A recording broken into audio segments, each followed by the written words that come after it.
What is going on, everyone? Welcome to the TechHub.training Alteryx Boston's Big Budget Bash solution video. Thanks for coming to the website and trying out this challenge. Let's get into it. So pull up my solution here. So kind of got a lot going on. So as you can see here, just starting off with our sales data. Got the purchase price, sales price for each individual transaction, and wage data with employee hourly rate, budgeted work hours in January and February, and our projected expenses. I don't know why these null columns are here, but you can just remove them with the select tool. All right, so let's go to our sales data first. So you can see here, we want it to be in title case, so I just cleaned product and just made the case title case. And then from here, you want to sum up the total purchases and sales for each product. So basically, we'll have a bunch of different transactions with the same product, but they're different purchase price and sales price, just kind of based on different models. So we'll go up top first. So we'll do the total sales for January. So you just take all the sales, sum them up, and that's what we get for January. And same here with the purchases for January, just sum it up. So now, as we said in the case, we expect a 30% increase in February sales. So we'll just do a little formula tool and do January times 1.3 to get the projected February sales. And same thing with the purchases, multiply by 1.3. And now this part, kind of a little complicated, but we'll get to it after we go through the wages. So next, we'll go to the wage data. And so basically, we just want to find how much our wage expense is for each month. So just take the hourly rate times hours worked in January and February, and you get our wage expense. And then we want to sum that up.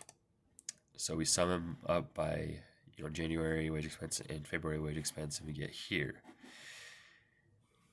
Okay, so like I said, it get a little complicated. So we want to find a way to join our sales data, wage data, and expense data. So on here, what I do is I already have this expense column. So when I also remove the nulls, I also change the name of this expense column to account.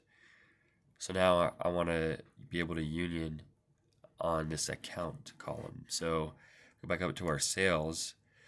I'll just do this text input tool and had one field of sales and account as the header, and then appended them.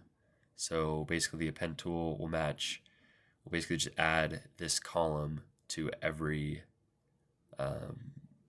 row in this target field. So then we get this. So we have sales. I reordered it, so we got the count first, January and February. And same thing with the purchases, append them together, purchases, and same with the wage expense, account expense. And now when we union them, it'll stack all this data on top of each other, and it'll find common headers, and we'll just stack those on top of each other. So because we have the same headers in each for each different state of data, we'll get here. So we have the account, January, and February. So we have all of our data here, but remember how we want to kind of have this account column, have these kind of be the headers with the January numbers underneath. So in order to change a column to become headers, we use this cross tab tool. So here you can see, so what we want to do is we just want to change the account headers. We want to make the count column, the headers, and then we want to have the January values in there, and we can just sum them up. There's only one of them, so it'll just end up being that. So this is what you get after using the crosstab tool. And same here, we'll split it out for January and February, like the hint said. So we want to change the column headers to the account, and then have the values be the February values and sum them. So we get this. And here I just added a column month, so we could have January and February in there. And then I reordered it to get sales, purchases, wage, expense, advertising, depreciation, rent, and supplies in both of them. And then in both months, separately, I calculated the cash available by taking the total sales for January and multiplying it by 70% times another 70% times 75 times this discount of 98, and then adding that to sales times the credit sales that won't have the discount, and then this is the sales that we'll receive cash for in January, but we're done in December. And then I did the cash disbursements, which for January it would just be the purchases and the amounts that we paid for after, and then just took the difference in that column of the cash available and cash disbursements. So then we get this, cash available, cash disbursements, and difference. And I did the same thing for the February tab. So sales, since 30% of the sales made in the month are collected, I just took the sales times 30%, and then this cash disbursements, took the purchases that we'll pay in this month, which is 60%, and then added all the expenses except for depreciation, because if you remember, depreciation has no cash involved, so we don't want to have that in our cash disbursements.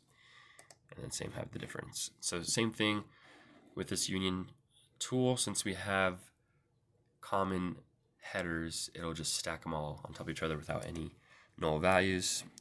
So this is what we get after. We got January and February sales, wage, expense, advertising, all the way down. And now it says to get the cash payment balance before repayments. So we just sum up the differences, and that should be our February cash balance before repayment. And now we go to this final formula, and it said to take whatever's above 10,000 and make that towards our loan repayment. So I just took the February cash balance minus 10,000, got that, and then the loan balance at the end of the month, we have still $5,000 outstanding. So I took 5,000 minus this loan repayment, and the ending cash balance, just take the February cash balance minus the loan repayment, and then we get 10,000. So that is how we do this challenge. Thank you guys so much for hopping on, and continue coming to the website to hone your skills. Thanks.